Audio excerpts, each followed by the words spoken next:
morning. Good morning. We are in the outskirts of Bedford. Yes, just in front of the pyramid. Or in Egypt. Which we have found out is a indoor pool. Yeah, and it needs a bit of love. It's in better days. Well, yeah, when you get close to it, the pyramid itself is kind of losing some of its tiles, and there's a lot of, kind of frayed edges and stuff. Might still be nice inside, but... Could well be. I only saw one person coming out of it. The Tesco is just on the other side of it, and is quite accessible from here. There's also a little that's not too far of a walk. However, there was some crazy rain yesterday. Oh my gosh. I got lucky. I went to the little, and then was walking back and saw these just intensely black clouds, much more intense than this. Like it was just, oh wow, that's really gonna come down. Made it across to the parking lot to the Tesco's and started to sort of drip on me. And I was like, oh, I'm gonna get caught in it. And literally just stepped under the cover where the trolleys are to get a trolley. And immediately stepping across it, there was this massive downfall.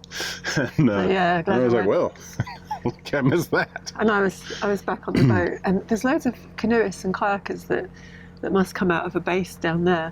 And about 5 minutes after the rain, a few came past, looking absolutely miserable. Yeah, which we may do on our last little journey here into Bedford. So we're going to go into Bedford town itself. Yeah, there's a silver propeller location down there, which is very exciting. It's at Kempston Mill, which is at the end of the navigation, but the book kind of recommends that you stop in Bedford. This book. Yeah, it doesn't, I'm holding it upside down. This book has a couple of different points about it. There you go, it says it right there. In the map here it says, caution, do not navigate upstream of Sovereign Key. Sovereign Key coming well before the head of navigation. Yeah, about half a mile before. And then here it says the head of current navigation is currently a low bridge across the river near the site of Kempston Mill, but is more realistically the landing stage a little way downriver, just above what is the recommended turning point. It does say the river can be quite fast flowing, there are often fallen trees, etc. So essentially we're going to go as far as we can. It seems safe and sensible. Yeah, which means Michael's going to Kempston Mill. He's already made up his mind. Quite possibly. The Inland Waterways website says that deeper drafted boats can't make it as far as the bridge, and so it's just as far as you can get. Take a picture of your boat there. So if the water's really fast because of all the rain, or if it's too shallow or whatever, you need to stop. Yes. But if it isn't, I go. We see. Yeah, so between here and there is the Bedford Lock, which is actually not very far from here. I just want to look at the map to see if I can walk. Okay. Well, you can definitely walk to Bedford from Bedford Lock. I don't know if I can get to the lock, that's the only thing. It looks like there's a bridge there.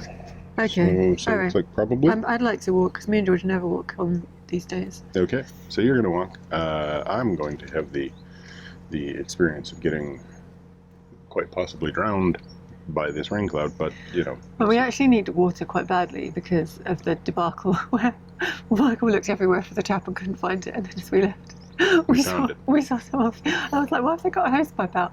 Oh yeah. That's where that would be. Yeah, so we're down to 1 on the water, which means that not too far from now, we're going to turn on the tap and have something. Like the dregs of our tank coming out. Yeah. So we need to find some water. Hopefully there's some of that at Sovereign Key. It does say there's a tap there. So. Does it? Excellent. Hopefully we can find it. This time you're in charge of water finding duties, because clearly I suck at this. To be fair to myself, at Barford, I was looking where the maps indicate. The online map, the book map, it's not, it is not where... It's below the look on the map. It is really not clear. I probably should have looked and seen whether or not there was a little bit of text on the online map or something that clarified it or something, but I was just like, oh, it's back that way. I'm trying to justify your mistake. What? I'm trying to excuse myself for making this. I'm not trying to excuse myself. It was just funny because you were like, I've looked everywhere for it. And then immediately we saw it. Yeah, but I'd walked around everywhere that was indicated by the map. I was like, is it over here? It was tucked under a tree, wasn't it? Which was nowhere near where the map says it. Very unusual place, anyway. Yeah. I'm sorry for being mean. Indeed. I'm sure you are. All right, shall we get going? Yes. All right, to Barford and back. No, sorry. Damn it. All right, to Bedford and back, at least as far as Sovereign Key. All right. Are we coming back today? To Kempston Mill. Oh, okay. So we're not coming back here? No, I'm going to go down the end of navigation, then we're going to come back to the moorings. Okay. Yeah, we're not coming back here. Okay. No. Okay. I like it here. It's good here, but we're not coming back here.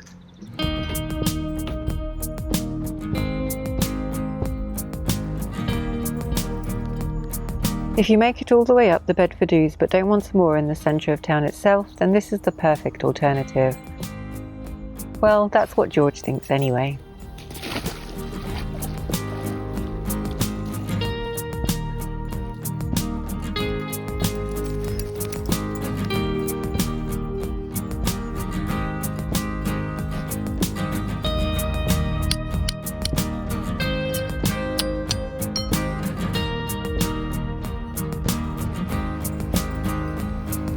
We're still in the country park here, and it does an excellent job of separating the town from the water.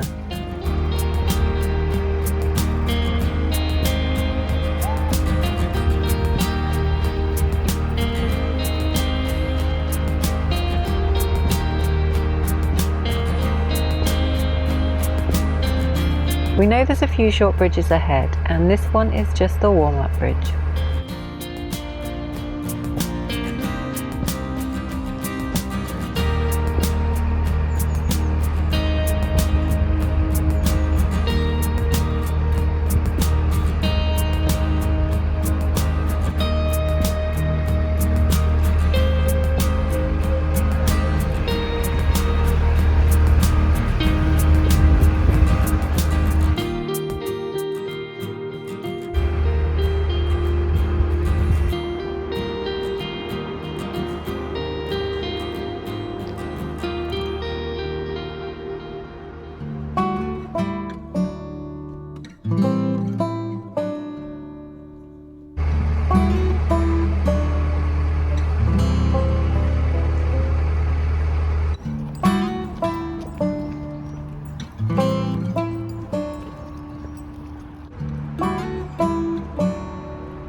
We're getting very close to the centre of Bedford now, and there's all this wonderful green space on either side of the river. On the far side of the parks there are retail estates and houses, but you wouldn't know it here. I think it's safe to say that the bridges are getting lower now, and Michael slows right down to make sure that the boat's going to fit underneath. It might be time to bring those coal bags down off the roof.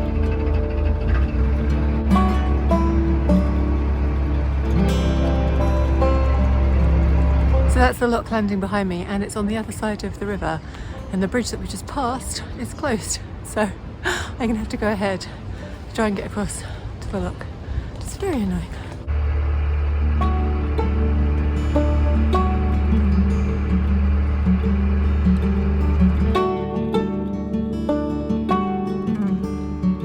Duck Mill Lock is positioned perpendicular to the waterway, so there's quite a sharp turn off the river.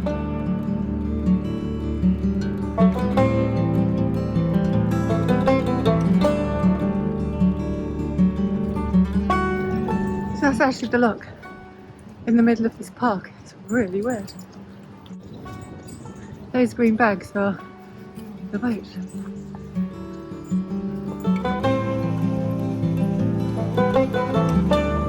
You can see that there isn't much difference in water levels above and below the lock. Even so, there's an electric guillotine gate here.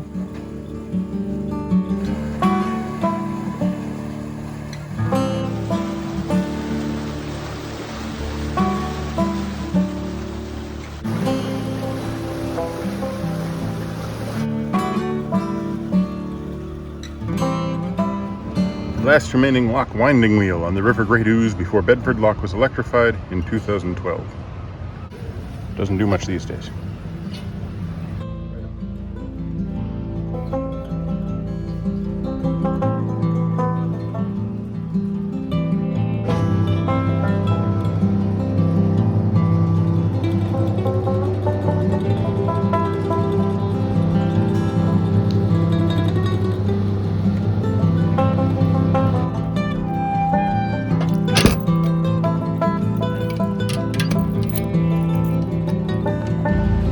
So the last bridge was really low and the coal on top of our roof got caught underneath, so we've just taken it off the roof because there's even shorter bridges coming up. That was 2.1 metres and these are 2 metres, so we may not even be able to get through them, so see what we find.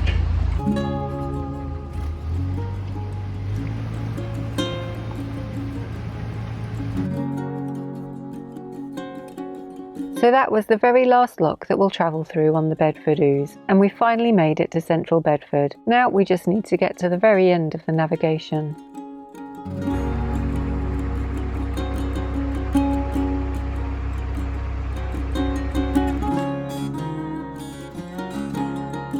The town of Bedford was established at a ford on the river, and the Great Ouse became navigable as far as Bedford in the 17th century.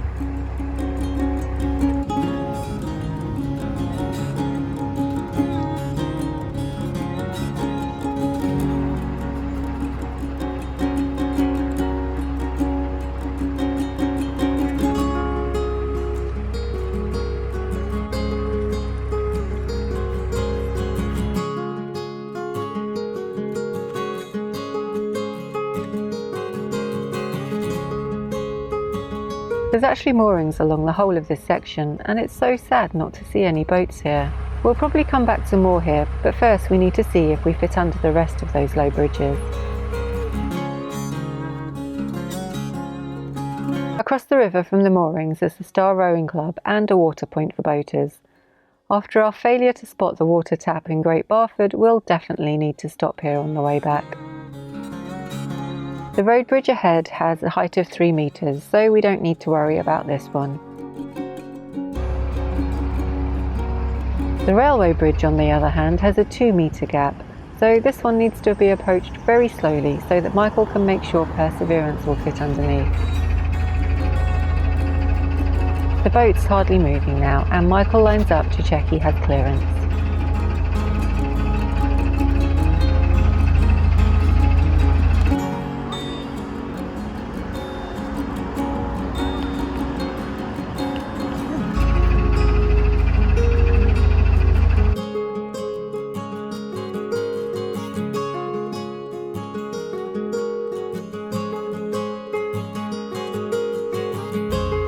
There's lots of kayakers out on the water, so Michael waits for them to come through first.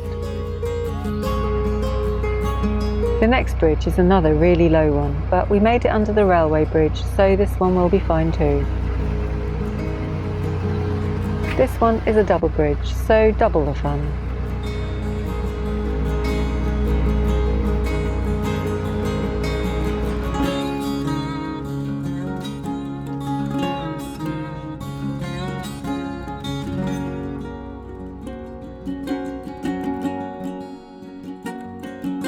We're nearing Kempston Mill now and the head of the navigation, so Michael takes the opportunity to turn around before backing up to the end.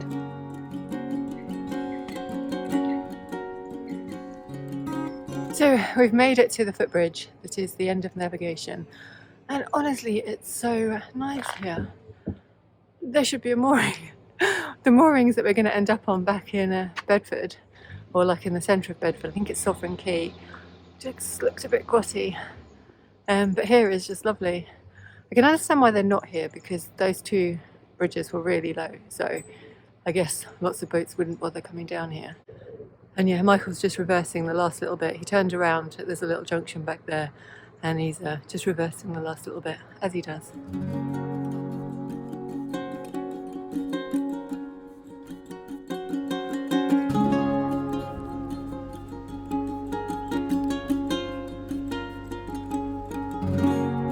Right, so that's it. Silver propeller accomplished.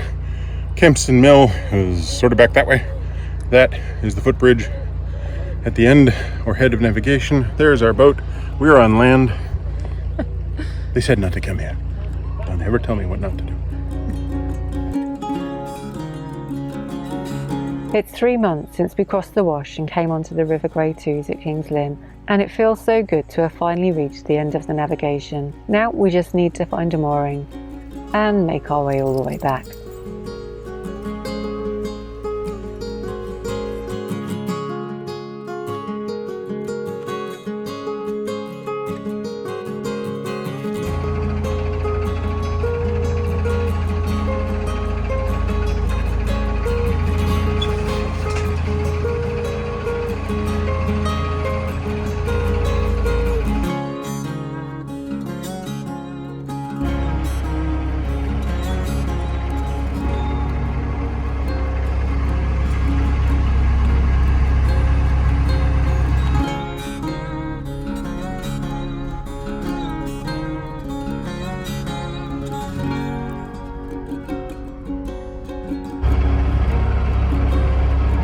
Maybe eventually, but it isn't right now.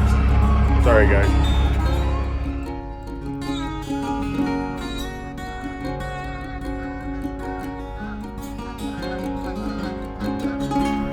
So we're now going to get some water. George and I have walked to the water point, and it's actually nicer on this side, but you can't hear more here. It's just for getting water.